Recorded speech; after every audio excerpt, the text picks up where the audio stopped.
speak about persistence. Good morning. Don't you love that topic? Doesn't it make you remember all the things you have not been persistent about? Now, it's not a guilt trip this morning, believe me, because there's some interesting things that Dr. Holmes has to say about this. But you remember Ralph Waldo Emerson.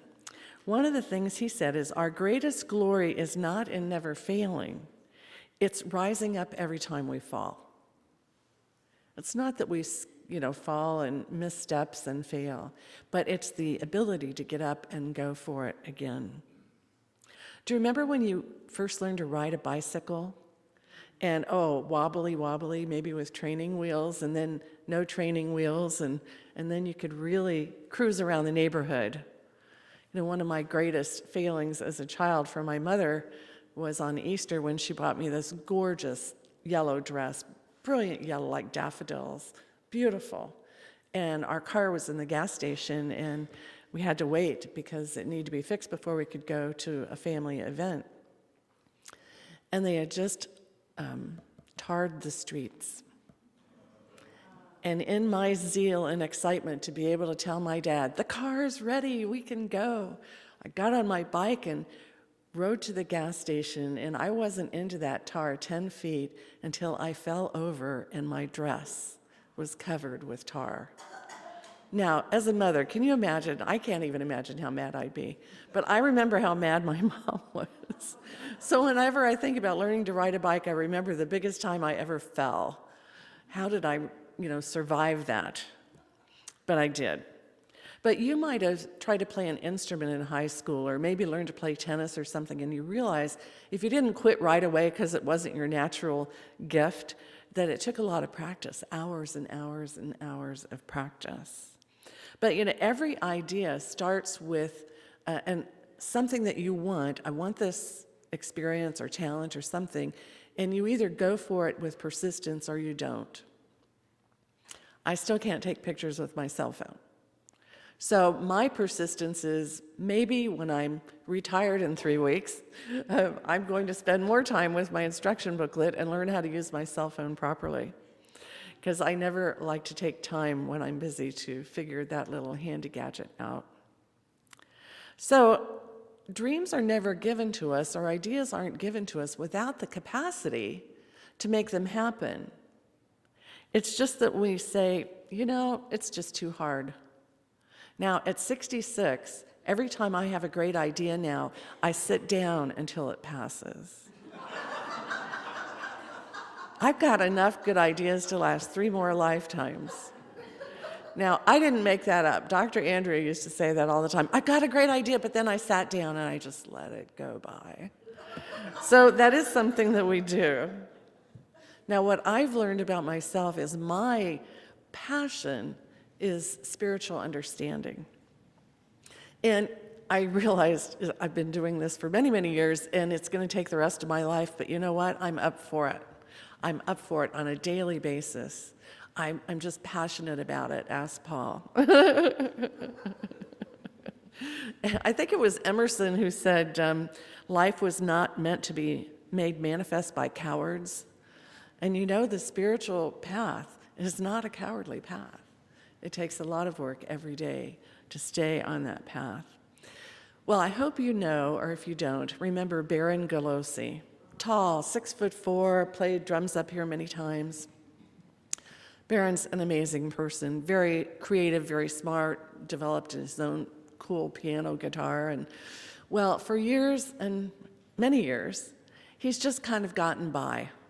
He's worked in the solar panel business and somewhat in electricity, but mainly solar power. And it's just kind of gotten by.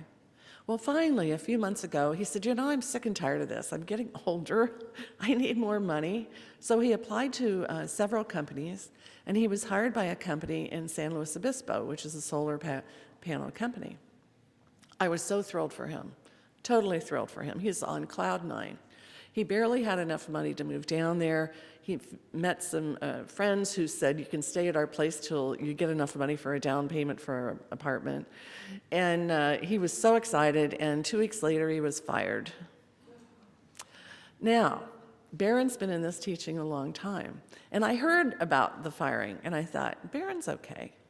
Well, he called me the other day, and he said, I thought this is too bizarre. It's too bizarre that I had that much effort and put that much work into moving down there for this to be anything but a gift. And I'm going to hang on to that gift, that I was fired. And he hung on to it. And then somebody talked to somebody, and all of a sudden, the largest solar company in the country called him, flew him to Phoenix, Arizona. He was interviewed by 5 people. They offered him a job twice the salary, benefits he never dreamed of, because he saw his firing as a gift. Now, I'm getting chills. I mean, this is how it works. So next time you see him, give him a big hug for that faith. It's just wonderful. I was so excited for him. Oh my gosh. So persistence is that quality that allows us to continue doing something even though it's difficult or looks impossible. That's what persistence is. And last week I was listening to NPR, one of my favorite radio stations, and there was a story about grit. Now, not sand, but personal grit, like John Wayne, 1969, true grit. Well, today in the world of education, and it may not be in Shasta County yet, in the world of education, there's a new buzz phrase called got grit, kind of like got milk, but got grit, and that's in the school system. And around the nation, many schools are trying to see if grit can be successful in teaching children grit. Is it something you can teach? Is it something you can track? Can you test for it? Can you test for grit? But what they're finding is grit or persistence has as much impact on a student's success as reading or math. Now, I consciously could understand that because I'm a pretty gritty person. If I want to do it, I just pull all stops and do it. But some people give up after the first try, like if they're trying to learn Spanish and you flub a few words and you think it's not worth it. But how do you do this in a school system? So they're trying to figure this out. And research is showing that it's a bigger predictor of success than IQ or other measures when it comes to a wide variety of achievements in schools. So they're putting up posters on the wall. Remember Grandma saying, you can do anything. Practice, practice, practice. Well, all these things now are going up in schools that are trying to instill grit in students. Well, one way to do it is to make kids more tenacious, to make them work hard at getting to something without just answering the question right. Now, some teachers are doing this, and they're finding parents are a little resistant because the child that they thought was so gifted that could do anything now comes home crying because they couldn't persist in the achievement of what they wanted to get. So parents are having a little bit of trouble with this, but they're showing parents that eventually this child will have more capacity to achieve something than just giving up and not going for it. So the struggle is new in some of these schools. And so what their teachers are telling the students is it's a normal part of learning to struggle. So they're telling them to look at famous people and investigate how they struggled, or was it just a piece of cake for them? And Steve Jobs is one of the people that they let them investigate. How many times he failed, but how many times each failure opened up new ideas and new ways in his mind. So it opened up opportunities when one failed with what one was doing. It's really a great thing, I think, for children to learn, but it's a major adjustment for the families. There's in a book called Living the Science of Mind by Ernest Holmes, and I was opening that up this morning, and he reminds us that there's never been a you that existed before, and there will never be a you that exists in the future. You are unique. You are special. Nature never duplicates. It just makes more varieties. So to attain spiritual realization, there's a doorway in which you tap open in your mind. There's a doorway to spiritual realization. And it takes grit to get there. It takes persistence. Because our mind has to pass through a lot of stuff that we've held on in the past and beliefs about the present to open that door. And once we open that door, Holmes calls it the secret place of the Most High. We actually hear the voice of God. We feel the presence of God. It's some experience that we have. And I know most of you have felt that going through that door. And then we go backwards, and then we go forwards, and then we go on, and hopefully we can attain more of a consistent spiritual realization. But the ministers and practitioners here at the center who teach classes know that we can only teach so much, and then you have to do the work. You have to prove it to yourself. You have to be persistent in spiritual practices in order to discover God in your own way, because nobody can do that for you because you're so unique. Sometimes we find that doorway in meditation, and some people can't do meditation very well, but I find it usually when I'm pulling weeds, because my mind is blank, just pulling those weeds. Maybe walking in nature, maybe sewing, something. Something gives you that peace of mind where that door cracks open. Well, another aspect of persistence is faith, having faith in something. It's a mental attitude, and when we have real strong faith, it's so strong we can't even think of anything opposite that. Maybe you've had that at a point in time where you know something is just going to be a certain way, and you have strong faith, and of course nothing can rattle that. Well, when we have faith in a power greater than we are, we realize that this divine presence only wishes us good, never anything else but good. That's the divine presence of God and its goodness. But Holmes says we have to have an active faith. Active. It takes work. And he says, Holmes was quite the character, and when I listen to his voice, I can hear this little guy, 5'4", he's just excited. He says, "We don't let up, we don't give up, we don't shut up until we feel our faith." And I thought, I'd love to hear him say that. It was so good. It's the point that we know that we know. That's an active faith. And he says we get it through the 4 Ps. Persistent practice of positive prayer. Persistent practice of positive prayer. And here's another one. I wrote this down because I know I couldn't remember it all exactly right. He says, we must climb over the rocks of unbelief, pass around the barriers of doubt, plunge into the stream with faith. The stream will widen and the barriers will disappear. At those times when we're walking in the plains and the valley of indecision and doubt, plunge into the stream of faith. The stream will carry us back to the ocean of our being. Oh, wouldn't you just love to be there when he said that? Oh, gosh. I'm bringing this up because there are some books called the Holmes Papers, and I have volume 3 at home, and I thought persistence. I'll flip through that and see what I find. We have 3 of these in the bookstore, and I put them on the counter in case you're interested, because they are his best talks. And here's one that just blew my mind. He was talking about a book published by his friends, Elaine St. John's and Dr. Cherry Parker. Now, you know this was a long time ago, because how many men would love to be called Cherry? Dr. Cherry Parker. And he was he did a lot of research at Redlands University in Southern California. Now, Elaine St. John's was the daughter of Adela Rogers St. John's, who was like a sister to Dr. Holmes and his wife, kind of Hollywood connected. Elaine recorded every part of Dr. Cherry's experiments with prayer. And he did these in the university with ministers, students, business people, and he did it on his own.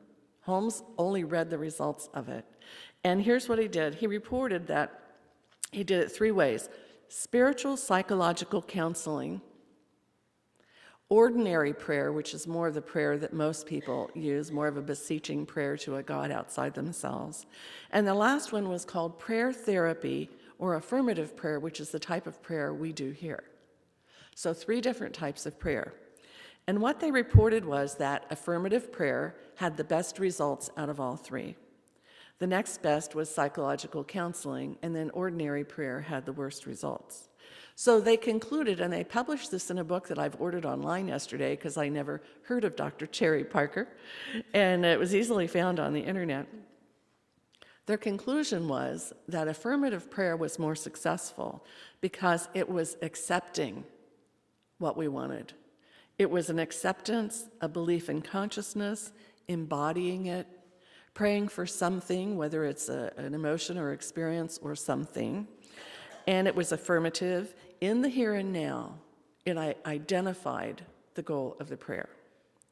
It was dealing with an intelligence, a divine intelligence, not just some amorphic being in the sky. So these studies were later proved by a research in Duke University, and that's all in this one talk by Dr. Holmes. So I just was thrilled to see that.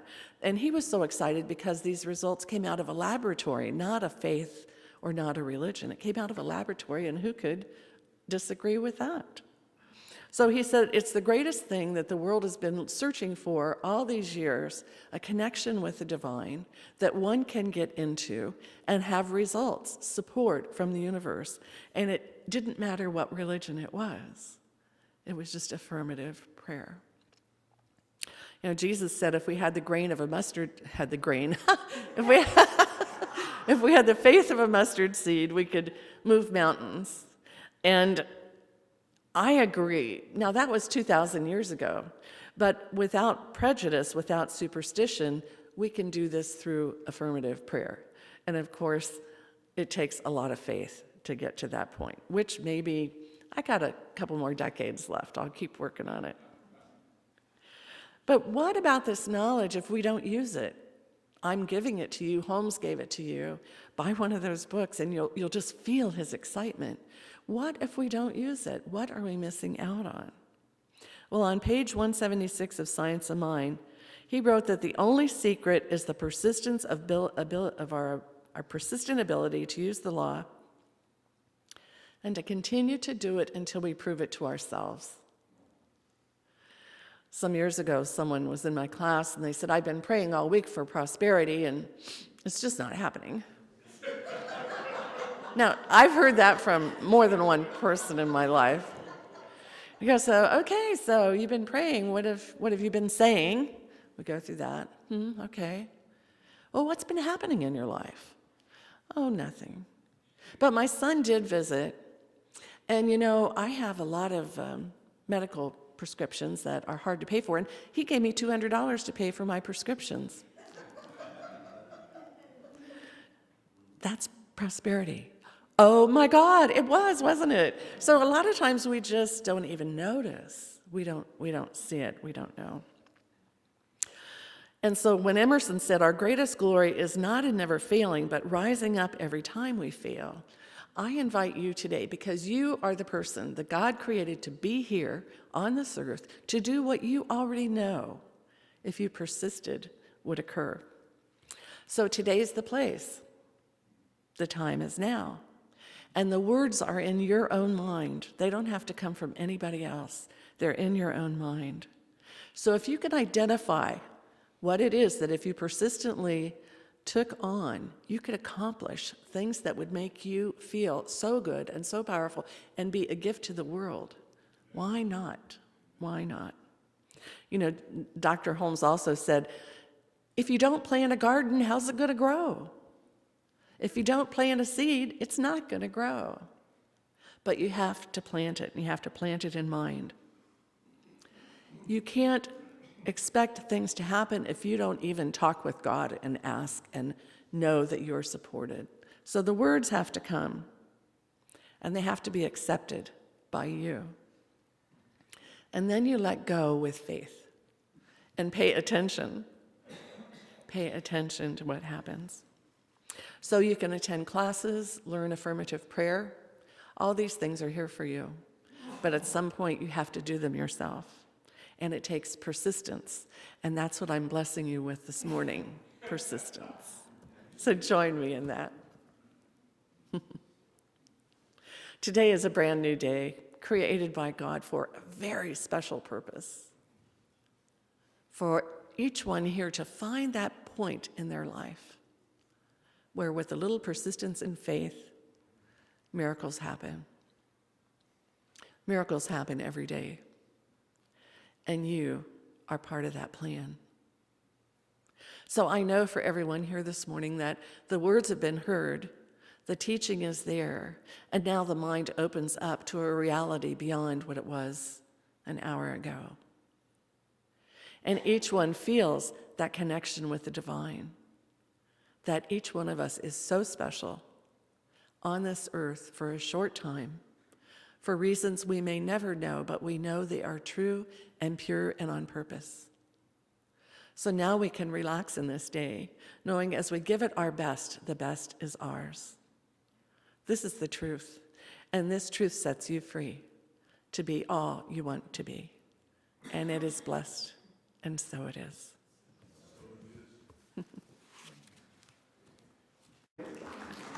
Oh, how sweet. You must be the ones that were here at 9. I already heard the talk. No. Bradley, I have a question for you. How many years did it take practicing guitar to get this good? 30? Was it worth it? Yes. Absolutely, absolutely. And his first CD is called Root Chakra. And I put it in my car. I was driving down the highway, and I got behind this truck, and I was just behind this truck. I just couldn't go anywhere. It was so powerful.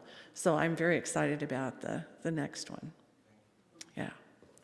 And the talk is persistence, and so it's interesting, at halftime between services, a couple of people came up to talk with me about that. And Damien on our sound team, often does our readings.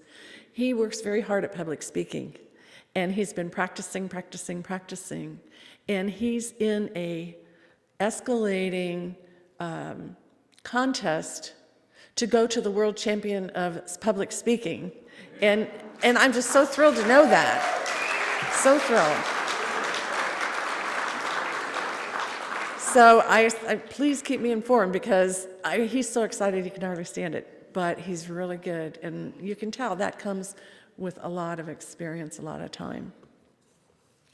And then Chris Johnson said, he's a teacher, he's a principal, and Diana's been a teacher, and he said, a lot of parents come to me and say, my child is so stubborn. And he said, oh, that's great.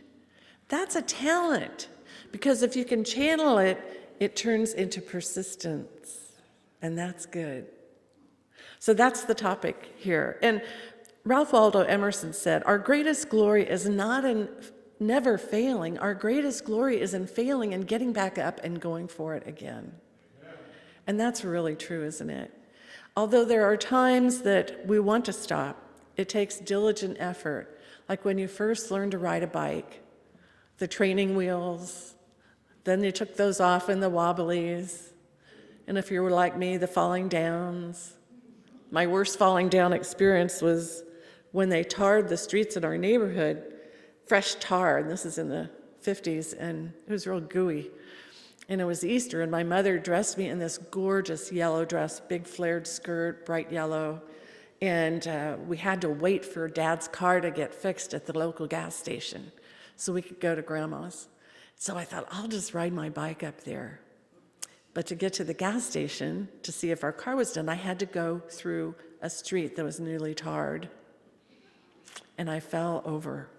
About 15 feet into that tar, my bike stopped.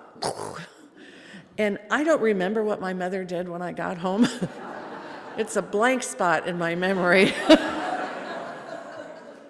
But those moments when you think you're doing something so great and you fail, it's like, it's not time to stop doing what you're doing. It was really good intention. But then there are those times like when you want to play an instrument or play tennis, and you start doing it and you take one lesson and you think, I'm not perfect, so I'm going to quit. Well, I have a cell phone and I still can't take pictures with it, but I'm determined someday to learn how to do that, and maybe in about 3 weeks I'll have the time to do that. So a lot of our real talent comes with ideas and dreams, and then we have to practice and practice and practice. So when I have a dream anymore at age 66, I really have learned to sit down till it passes. It's just like, that's a great dream. Oh, that's going to take A, B, C, and D, and time to sit down and let that dream just go by. But if you have a dream and it really sparks your interest, the universe will support you in that dream. It will support you with your persistence. Because life is not to be made manifest by cowards. Emerson said that. And so it takes a lot of intensity and effort and persistence in order to achieve those dreams. When I took chemistry in college, persistence. I was in that teaching associate's office 3 days a week because I didn't get it, and I didn't want to get a C. And so I persisted, and that's what it takes. Many of you know Baron Galossi. Tall Baron, plays the drums up here sometimes. We've known Baron for years, and he's dabbled in solar power and energy efficiency things for 25 years. And finally, he came to me for a treatment a few months ago, and he said, I'm done just getting along. I just barely make it. I barely make rent. I barely make food. I'm done getting along. I'm going to go out there in the big world, and I'm going to try and make it. And so about 2 months ago, he was hired by a company in San Luis Obispo, solar power company, and he had to pay his own expenses to get down there. And then, of course, you don't get paid for 2 weeks. And so he was concerned about that, but he did it. He worked really hard, found some friends he could live with for a while, and he started this new job. And 2 weeks later, he was fired. Now, Baron's been a student of this teaching for a while, and I heard about this, and I just thinking, Baron's going to be okay, because he was so excited about getting in the big world of solar energy. Well, he said, I didn't go through all that work unless it had to be a gift. It had to be a gift that I went through all this work and got down there, and then they let me go. So it's got to be a gift. I'm going to determine in my mind it's a gift. So within 2 more weeks, somebody talked to somebody, a company heard about him, flew him to Phoenix for an interview. 5 people interviewed him. They hired him on the spot, double the wage, with benefits he never dreamed he would ever have in his life. That's when he called me. He said, I knew it was going to happen. I just didn't know how. We don't know how. We don't know how these things that may look bad in a moment are going to turn out. But if we have persistence in our faith, that's what it is. Persistence is this quality of something that if we keep doing something, even though it's difficult, we'll reach our goal. It's a real interesting trait. And last week I was listening to NPR, and they always have these wonderful stories. And this story was about true grit. And I thought, John Wayne, this is going to be a good one to listen to. It wasn't about John Wayne, but True Grit, 1969, if you remember that. But it was about education. And the buzzword they said in many educational circles is, you got grit? Got grit? Chris said, it's actually come to Shasta County. I was thrilled to hear that. Got grit.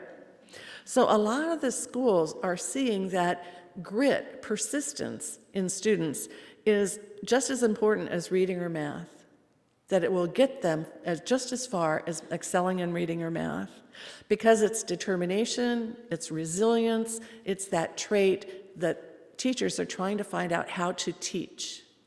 Is it something that we can teach? Is it something that we can test? Is it something that we can put our fingers on, like if you do this, it will help a student have persistence, have determination to do something?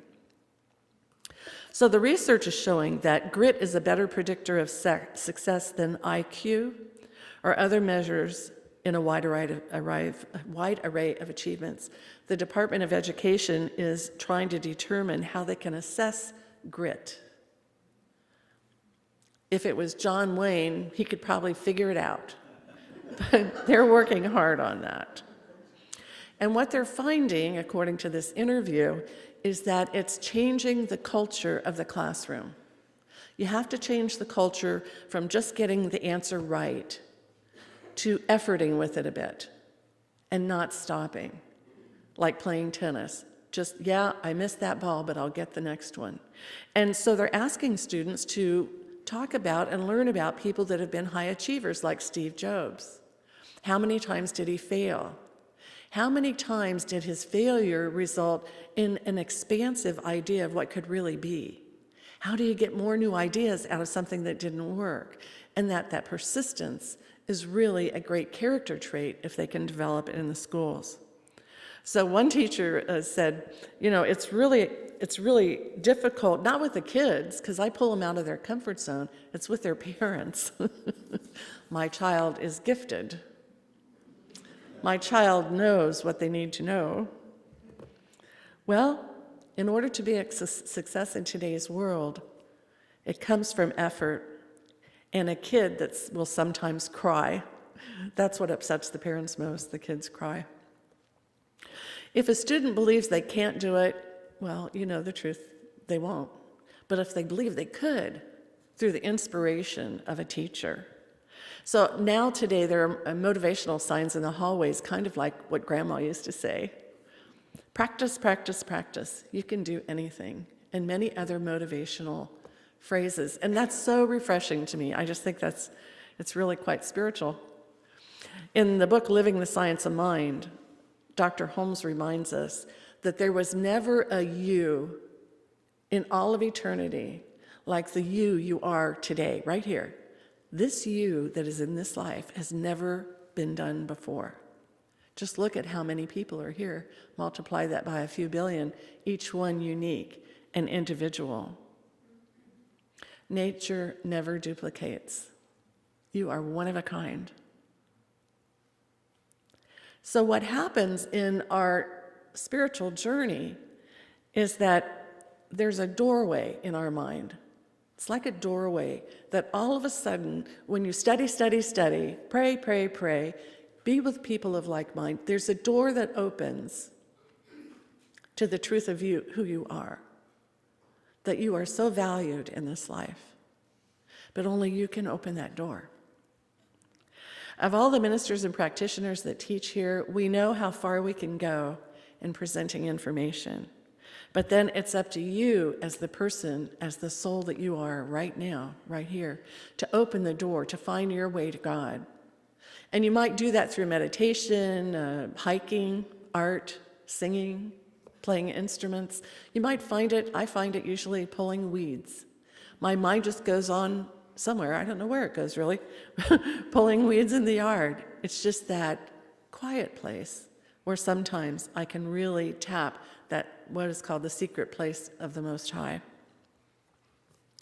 So the whole purpose of our study is to discover the self, our self, that is one with the one with the one.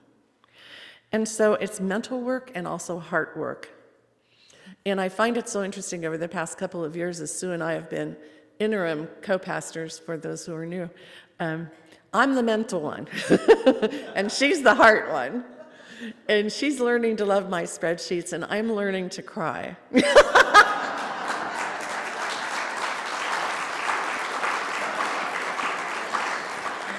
So we both have each other to thank for this. It's really an amazing process. Another aspect of persistence is faith. True faith. Faith is mental. And when you get so strong in your faith that you just know it is so because that's what the universe supports. Your belief in whatever it is, whether it's good or maybe not so good. But we teach to have a faith in a power that is not only greater than we are, but that we're part of it. And the universe really only wants our good, but it will respond to our other requests as well, unfortunately. So Ernest Holmes says it's important to have an active faith, very active. And that means spiritual practices, spiritual work. Here's what Holmes says. We do not let up, we do not give up, and we do not shut up. We feel our faith, that point where we know that we know. Now, I just love that because I've heard his voice before. Little guy, 5'4", determined, just really excited, and he believed that strongly. He really did. And he says, we establish an active faith with the 4 Ps, persistent practice of positive prayer. persistent practice of positive prayer. And here's what he wrote, and I want to be sure I get this right. We must climb over rocks of unbelief, pass around barriers of doubt, and plunge into the stream with faith. The stream will widen and the barriers will gradually disappear. At those times when we walk through the plains and the valley of indecision and doubt, we plunge into the stream of faith, and the stream will carry us back to the ocean of our being. Isn't that sweet? That's in the Holmes Papers, actually. And I mentioned it at first service because it's volumes of his talks. And they all sold out at the first service, but we'll get more. In volume 3 of the Holmes Papers, I just got tickled yesterday reading that because he talked about a book that was published by friends of his, Elaine St. John's and Dr. Cherry Parker of Redlands University. Now you can tell this was written a long time ago because not many people would name their son Cherry. It wasn't Cherry like this, it was really Cherry, Dr. Cherry. And at the university, Dr. Cherry did an experiment on faith. And Elaine worked with him in the laboratory and recorded everything. And they put it in a whole other book on the power of prayer, which I just ordered online. They did 3 experiments in his laboratory. And he included ministers, people of all faiths, doctors, students, all kinds of people. And the first experiment was called spiritual psychological counseling. You can imagine what that was like. The other one was called ordinary prayer, which is the typical prayer prayed by a lot of people in religions to a God outside themselves, asking, pleading, beseeching, that type of prayer. And then the third prayer was called prayer therapy, or affirmative prayer, which is the type of prayer that we say here. So the results were that affirmative prayer had exceedingly good results. Don't know what that means till I get the book, but that's what he said. The next best was psychological counseling, and the poorest results came from ordinary prayer. But there were results. They just weren't as good as the others. So their conclusion is that the best results occurred because they were prayed with acceptance, a belief, embodiment. They said a prayer in the here and now, which is what we do. We say it in the here and now. It was affirmative. They identified what they want. It wasn't just, God, whatever, give me something good. It was very identifying. So Ernest Holmes was absolutely thrilled at this. And these studies were then confirmed later at Duke University in another study. But Holmes was excited because these tests were done in a laboratory at a university. They weren't something some church made up. They weren't attached to any religion. And so he said, within our reach, finally, at this time in his life, he saw that the greatest good the world has ever sought has now been found. He was that excited about it.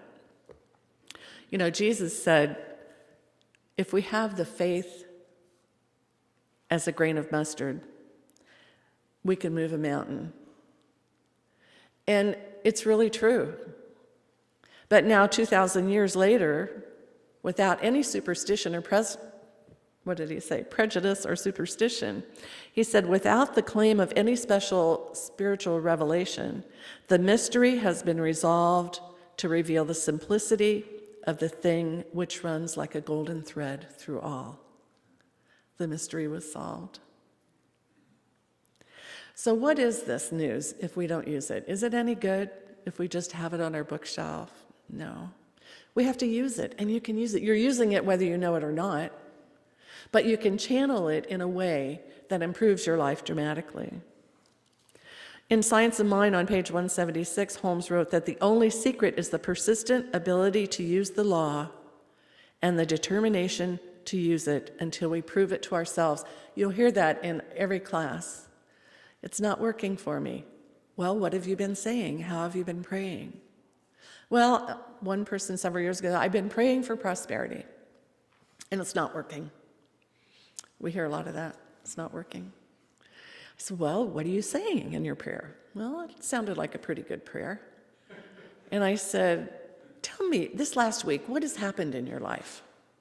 Well, this and this, and then my son came to visit, and I have some real expensive medications. And when he left, he said, "Mom, here's $200 to cover your medications." And I said, "Do you realize that's prosperity?" She said, "I had no idea it was going to come in money." So we have to pay attention. We ask for these things, the universe responds, and we have to pay attention. Oh my gosh, it came in that way. It came in that way. Not winning the lotto because she didn't buy a ticket. It came through her son, So I invite you today. You are the person in your life that is a unique creation of the one that's never lived before. This is it. This is your life. Here is the place, here is the teaching, this is the time, and the words have to come out of your own mouth, not mine or anybody else's. That's why we have Creative Thought Magazine, to help you with those special words that sometimes don't come easily. So if you speak it and identify it and believe in it and have faith, you can move mountains in your life. You can. Dr. Holmes reminded me when I was reading this Volume 3 that unless you plant your garden, it's not going to grow. If you don't put a seed in the soil, it's not going to grow. If you don't water it, it's not going to grow. And so a prayer not said is not going to work. So I invite you to learn affirmative prayer. We have thousands of books, but Creative Thought Magazine is a good one to use for that. Learn to do the steps of prayer. Practice it. Meet with practitioners, attend classes, because this is your life, and it is good in God's eyes. And with persistence, you will see it too. And so it is. So join me in a treatment for this.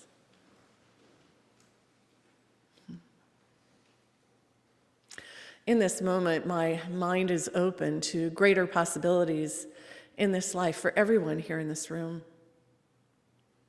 We are open at the top. We are open to adventure, to newness, to more love, more generosity. We are open at the top. We are open because we know the universe continues to expand, and as it expands, we want to expand with it. So it's no time now to live with a closed mind. Opportunities abound. Love abounds. Grace abounds. So as we open up to the grace and love and prosperity around us, and we persist in seeing God in all of it, the universe just pours grace through every aspect of our life. I accept this for everyone here, knowing it's the truth about us. And that is the joy that makes every day a loving experience of life. And so I release any worry or concern, because if God wants to give me that much grace, why not accept it?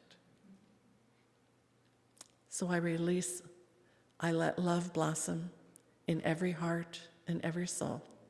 And so it is. Thank you.